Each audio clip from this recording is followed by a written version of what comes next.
Hi kindergarten friends, we're here to read Stuart Little, Chapter 7, The Sailboat Race.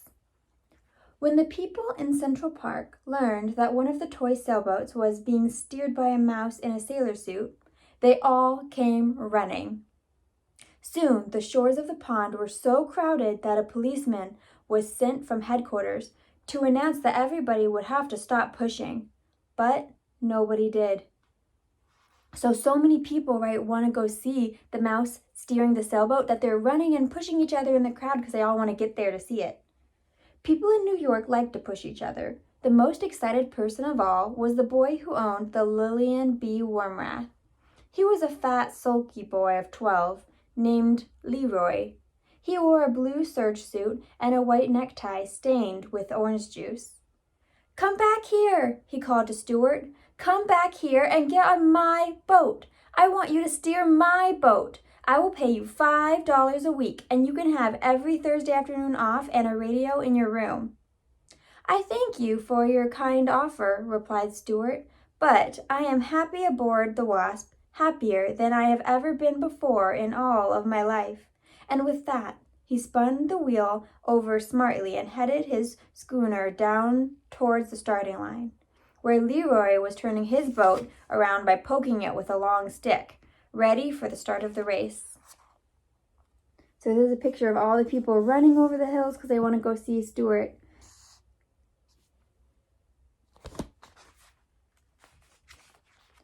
"I'll be the referee," said a man in a bright green suit. "Is the Wasp ready?" "Ready, sir," shouted Stuart, touching his hat. "Is the Lillian B. Wormrath ready?" asked the referee. "Sure, I'm ready," said Leroy. "To the north end of the pond and back again," shouted the referee. "On your mark, get set, go!" "Go!" cried the people along the shore. "Go!" cried the owner of the Wasp.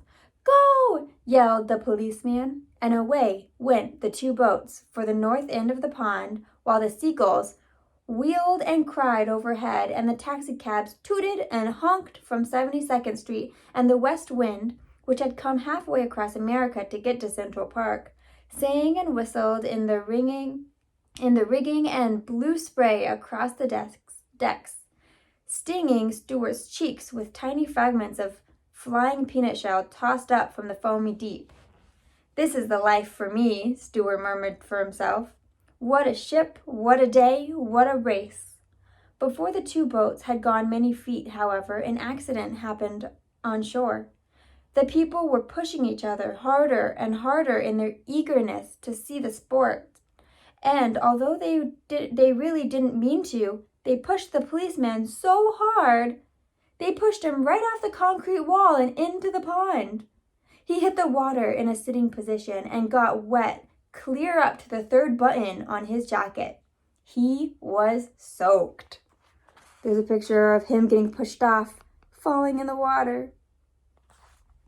This particular policeman was not only a big, heavy man, but he had just eaten a big, heavy meal, and the wave he made went curling outward. Just like when someone falls in the water, it makes a wave and the water gushes away. So that's what just happened with him. So if he just fell in the water, but there's a boat race going on, what do you think is going to happen to the boats? Let's find out. So, where was I? Upsetting all manner a small craft and causing every owner of a boat on the pond to scream with delight and consternation. When Stuart saw the great wave approaching, he jumped for the rigging, but he was too late.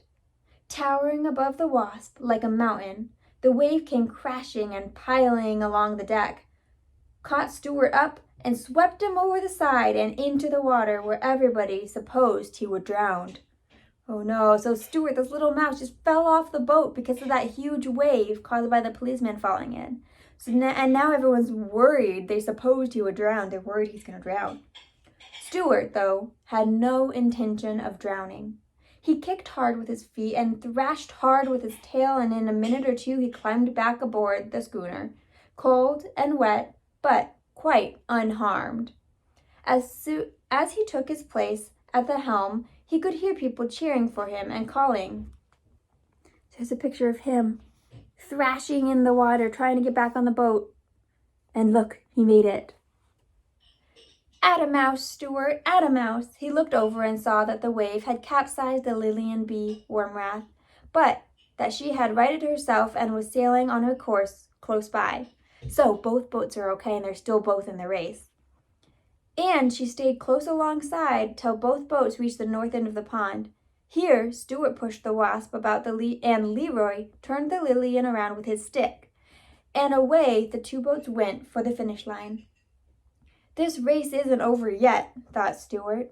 The first warning he had that there was trouble ahead came when he glanced at the Wasp's cabin and observed that the barometer had fallen sharply.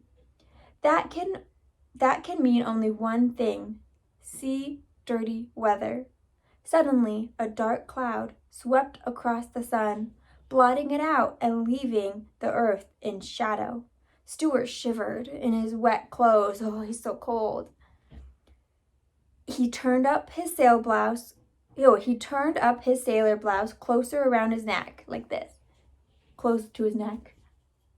And when he spied the Wasp owner among the crowd on the shore, he waved his hat and called out, "Dirty weather ahead, sir. Wind backing into the southwest, sea confused, glass falling." "Never mind the weather," cried the owner. "Watch out for the float, Sam, dead ahead." Stuart peered ahead into the gathering storm, but saw nothing except gray waves and white crests. The world seemed cold and ominous. Stuart glanced behind him. There came the sloop, boiling along fast, rolling up a bow wave and gaining steadily. Uh-oh, so look, there's this giant wave now, pushing his boat.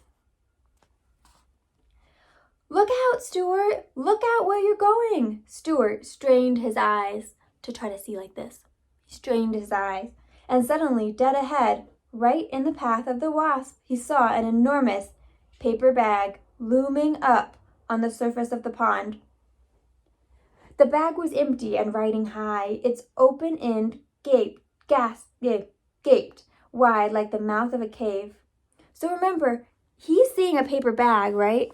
And if a real boat in real life, like a big one, saw a paper bag, it wouldn't really be a big issue because the bag's going to be this big and the boat's going to be huge. But remember, he's in a little toy sailboat, and he's just a mouse riding on the sailboat. So if he sees a paper bag, that looks huge because he's so small. So he's worried about this paper bag right now that they're driving towards right now. They're sailing towards it. Okay, let's see, where was I? Yes, the bag was empty and riding high. It was open, gaping wide like the mouth of a cave. Stuart spun the wheel over, but it was too late. The Wasp drove her bowsprit straight up into the bag, and with a fearful whoosh, the schooner slowed down and came up into the wind with all sails flapping. Just at this moment, Stuart heard a splintering crash, saw the bow of the Lillian plow through his rigging. So the Lillian bow just plowed through his boat, and felt the whole ship tremble from steam to stern with the force of the collision. "A collision!" shouted the crowd on shore. In a jiffy, the two boats were in a terrible tangle. Little boys on the shore screamed and danced up and down. Meanwhile, the paper bag sprang a leak and began to fill. The Wasp couldn't move because of the bag. The Lillian B. Wormrath couldn't move because her nose was stuck in the Wasp rigging. So both boats are stuck together right now. Waving his arms, Stuart ran forward and fired off his gun. Then he heard above the other voices on the shore the voice of the owner of the Wasp yelling directions and telling him what to do. "Stuart! Stuart! Down jib! Down stay sail!" Stuart jumped for the halyards and the jib, and the forestaysail came ripping down. "Cut away all paper bags!" roared the owner.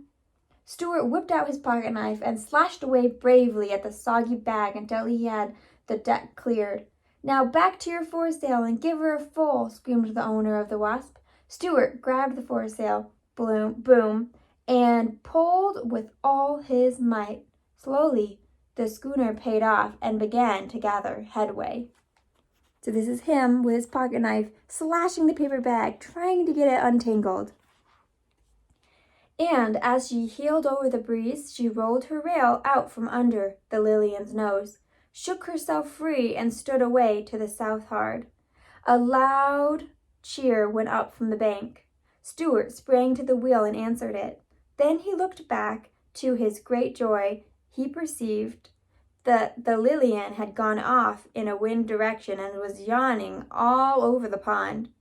So remember, he's still in a race, so he's super happy right now that his boat got free and the Lillian boat, that is his competition, started going all over the place, not towards the finish line. Straight and true sailed the Wasp, with Stuart at the helm. After she had crossed the finish line, Stuart brought her alongside the wall and was taken ashore and highly praised for his fine seamanship and daring. The owner was delighted and said it was the happiest day of his life. He introduced himself to Stuart and said that in a private life he was Dr. Paul Carey, a surgeon dentist. He said model boats were his hobby and that he would be delighted to have Stuart take command of his vessel at any time. Everybody shook hands with Stuart. Everybody, that is, except the policeman, who was too wet and mad to shake hands with a mouse. When Stuart got home that night, his brother George asked him where he'd been all day. "Oh, knocking around town," replied Stuart. And that's the end of chapter 7. And look, there's a picture of the policeman. He's so wet, he's pouring his hat out and all this water is falling out. So he didn't have a good time, but it seems like everyone else did. All right, I'll see you next time when we read chapter 8 of Stuart Little.